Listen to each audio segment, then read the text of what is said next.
So we're basically what we do is that we produce software from producing hydrogen. So we build the operating system for hydrogen production.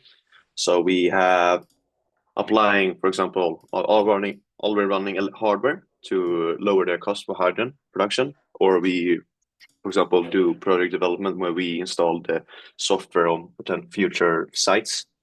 And mainly is that when you produce hydrogen, it's a quite cool process. That's why I really got into it when I was 12, is that basically you have water, you split the water with electricity to oxygen and hydrogen, and then you utilize the hydrogen for ammonia production, for oil refineries, and also future green steel production, and sustainable aviation fuel. Clear. What is the hard thing when producing hydrogen? Uh, as you probably know about Hindenburg and all these kind of things, it's a lot of safety going into it. Hmm. So, and it's also the bonds in the water between the bonds between the oxygen and the hydrogen atoms are really strong, which means that you have put a lot of energy to split them up, which means that They and can also the combust. process. No, but the process basically that it takes a lot of energy to Mm. do to split them. So it's a quite energy intensive process, and also creates a lot of uh, the energy efficiency today on the hardware is not that high. Look, I would love to understand why the focus was on software and not the hardware for you. I'm guessing there was a base understanding you had to have of like what the hardware does, but you realize that it's software, it's infinitely more scalable to produce hydrogen at a lower cost. What was the thesis there? So basically, when I started, really went love for hydrogen. I was really down for the hardware. I thought that the key to enable competitive price with fossil fuels is through advanced hardware that has material design that's competitive, that makes it competitive. But comparing to batteries, when it's more about scaling batteries, more material design. Here is hardware is more about system design, and something that's important in system design is how you run it. So, for example, if you look into running, for example, electrolysers on renewables, the price they don't the sun this is not sun every day, it's not windy every hour, so have quite high differentiation in the production, which means that you have to run dynamically. And if you look at the actual electrolyzer, um, the electrochemical process is quite quick, but it's all about the balance of plant, the components around the system design to be able to ramp up, ramp down to adopt to these prices.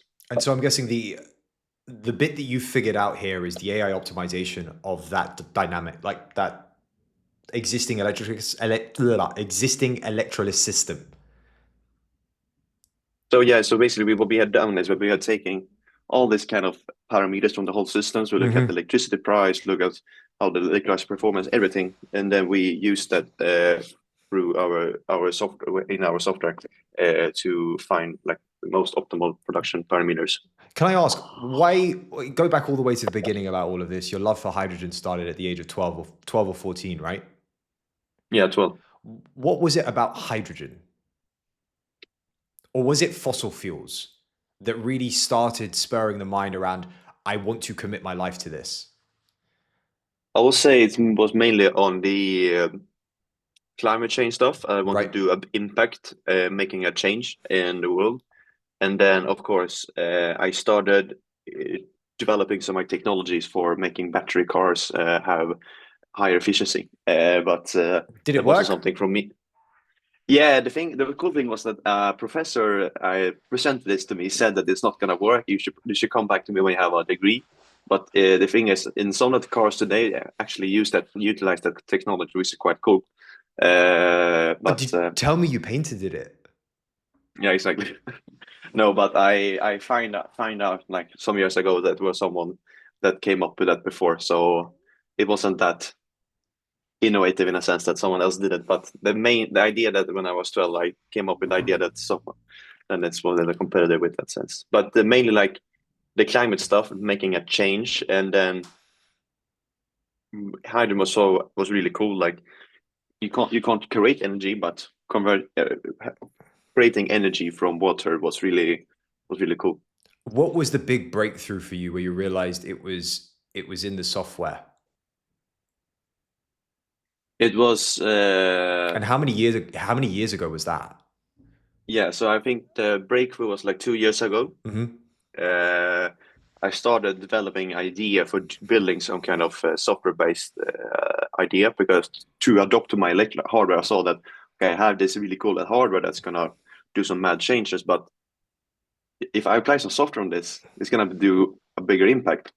Uh, but then I really scale down, so I don't do any hardware. I mean, I am what Lavoit are doing now is that we don't do hardware. We only do software. That's because that's the best. What we see is the best way. I mean, people doing hardware has been in the business for over 70, 80 years. They have Hmm. huge amount of knowledge and reliable systems, and that's something for developing new material design systems will take huge longer time to scale up, to able to have the same reliability as them.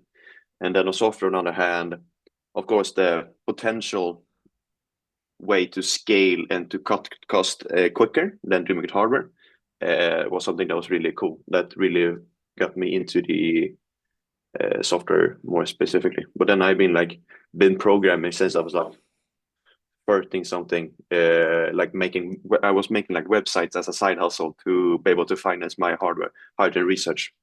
So I had like the knowledge from that perspective before. I love that. You got to find a way to fuel the passions, and you've just kept doing it until where we are today, and now you're funded. Um, I'd love to understand what is the like what is the big impact that this is going to create, right?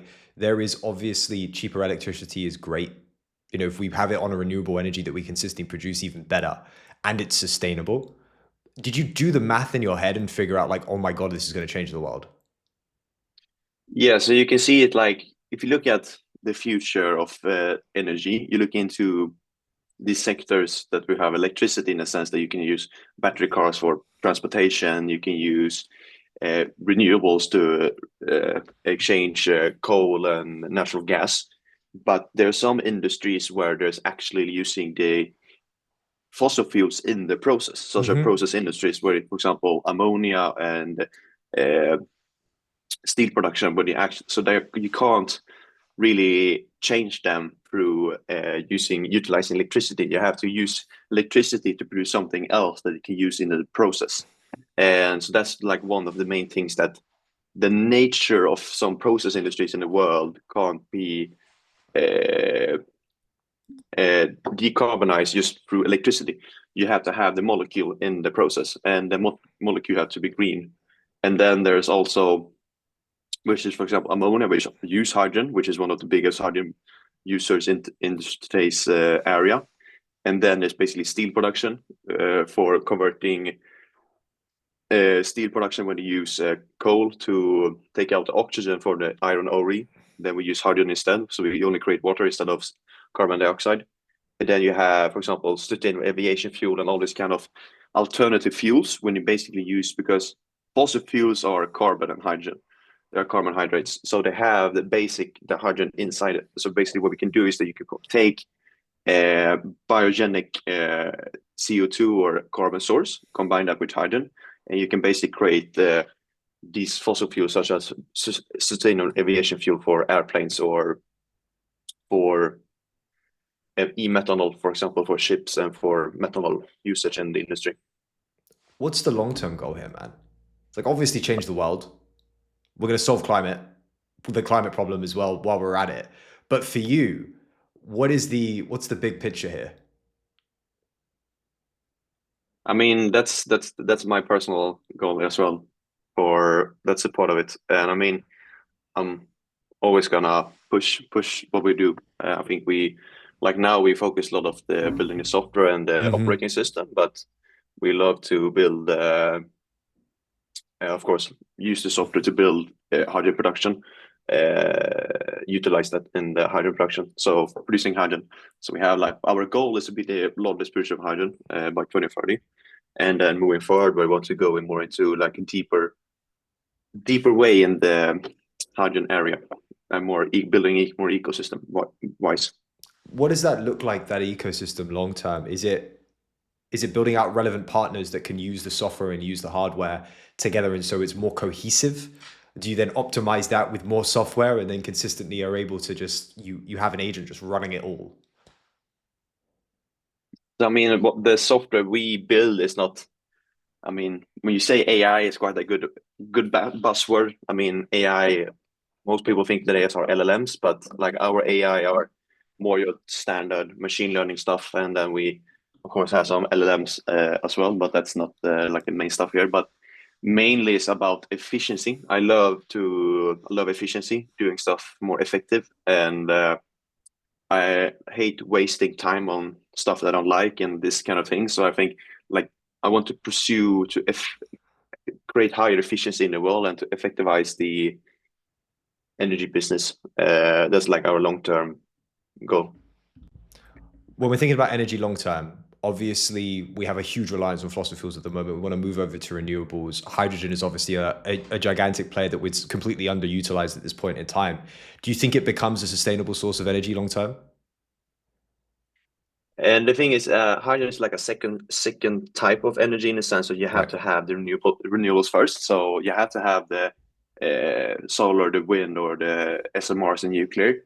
And I think that the hydrogen would be the best way for us to utilize renewables in the process industries. And then, of course, you can look into doing long-term energy storage, which is also quite cool and something that we're working on now. For example, using hydrogen to store electricity, basically, Using instead of hydrogen using to batteries. explain that to me. How do you use hydrogen to store electricity? So what you do is that you basically use electrolysers that you use to produce hydrogen. So you take electricity from the grid or from solar plants or wind turbines, and you use electrolyzer to produce hydrogen. You store the hydrogen, and hydrogen is like this element on Earth, so that's a mess to store that. You have to either compress it or you have to store it in the huge compartments, but But that's if you just messy. compress hydrogen, isn't it likely to just blow up? So the thing is, with for example, if you go by your grill at home, probably have propane grill. Right. That's a compressed gas tank as well. Hmm. So you can say that it's the same kind of way of storing propane by the grill, but of course it's a little bit higher pressure. Then of course you have to be think about the safety and regulations on that side. So yeah, I mean you can burst of course, but basically then you have the storage of the hydrogen. Then you convert it with a fuel cell, which is basically an electrolyzer but revert. So you take in oxygen, you take in hydrogen, and that converts into like that chemical energy converts in electricity energy and a lot of heat as well, which you can potentially use with the heat pumps to produce the electric heating. And then you use the electricity to go to grid or potentially some end user. What's hard for you? Got to forgive my pronunciation. Is it Lavoit? Lavoit, yeah. Lavoit. What's Either hard is, for Lavoit right now? I mean, something you said there, basically the pronunciation. I mean, if either my French course that's really been really weird or bad regarding the pronunciation here, but I say Lavoit, so Lavoit. some people say Does Lavoit, it does it Lavois, mean does it Lavois. mean something? Yeah, it's a wordle. So it's a game of words basically between some stuff some French words. And then What's the like wordle? What does it spell? so there's a French scientist called Anthony Lavoisier. Uh-huh. No French. He was a chemist like in 1800s. So and then we have, for example, voiture, which is a word for cars in French. Then we like if you combine It them, just combine them his together. yeah, I, Lavoit. I like it. Sorry, tell me, what's hard for Lavoit right now? I think one thing is basically we move at really high speed space. I would say the harness business is one of the slowest areas in the world, but it's a reason for that because it's a huge amount of security and regulations in the space. I mean, some of that is really good because you have to look at the security stuff because there are people's lives on the line if something Hmm. goes wrong here. But on the other hand, most of it are like ineffective processes that can really be effectivized. For example, something that we're working on now is power transmission, like connecting to the grid. That's getting the grid connection is something that's is Incredibly pain in the ass. difficult. Exactly. So that's something that we working right now. So that's, I would say that's like the biggest problem for us, having the regulations slowing us down. But the regulations are in a sense good in the beginning. We have just have to know that it's good. Basically, I mean, it's some of them we should potentially take away, but in the in the foundation, some of them are good. They are there for a reason, but some of them are quite. Sometimes you read some regulation. Oh, this is so weird. This is so dumb. Why you came up with this idea? It feels like if with all the great startups, right, and people that change the world in a way that it feels like you're going to with this, you end up starting in a place that is incredibly difficult and no one can build in, and you sort of redefine what that policy is. And as you're building, you have to go through the muck and you have to go through the policy to figure out, well, this is the right way to do it. We got to find all these loopholes, kind of like Elon with his spaceships. Yeah, for example, look at Elon, what he did with SpaceX, for example. Look at just at the cost perspective. What he did, instead of buying like the components uh, from like space, actual like aerospace grade components, he bought it like from other areas such as housing components that are like 9 times cheaper, but they're it's exactly same components. These are, and these kind of things also that we look, for example, when I for example, we built electrolyzer during, like yesterday, we built a full electrolyzer in one day. You Um, built the full electrolyzer in one day. yeah, we did set it up a new electrolyzer just yesterday, just and just casually in one day. yesterday. Yeah, How long would it and, typically take to build that? I don't know. I can't. It depends who the person is. For example, look at this. I mean, this it takes, some people can take months, some can take weeks, some years, but depends who you are and who you work with. And what and timing it, I mean, timing is something that's I really learned by now. I mean, timing is really important here. Look at like the timing for getting customers, the timing for financing, every as a time you I think we undervalue timing as a parameter in success and growth for startups, Are and you generally everything. are you consistently moving at a sense with a sense of urgency? Yeah, every time I have like every time this like feeling in my gut that we're gonna go bankrupt tomorrow. Even though I Mhm. know we have just got funding or having a bank, but I'm every day just feeling, oh, we're moving too slow. We're gonna go bankrupt tomorrow. But I know if you look at the numbers, we can't do that. But I have the feeling that we can pursue better and we can work harder. What's easy for you right now? Like, what is something that's just going really well right now? I would say the easiest, some that's quite easy is that the momentum we got after launching the funding has been huge. Mhm. This huge amount of people that wants to work with us, that wants to apply our operating system to their electrolyzers, which is, I mean, the easy part, which I thought would be the harder part here. It's just that we have to close them.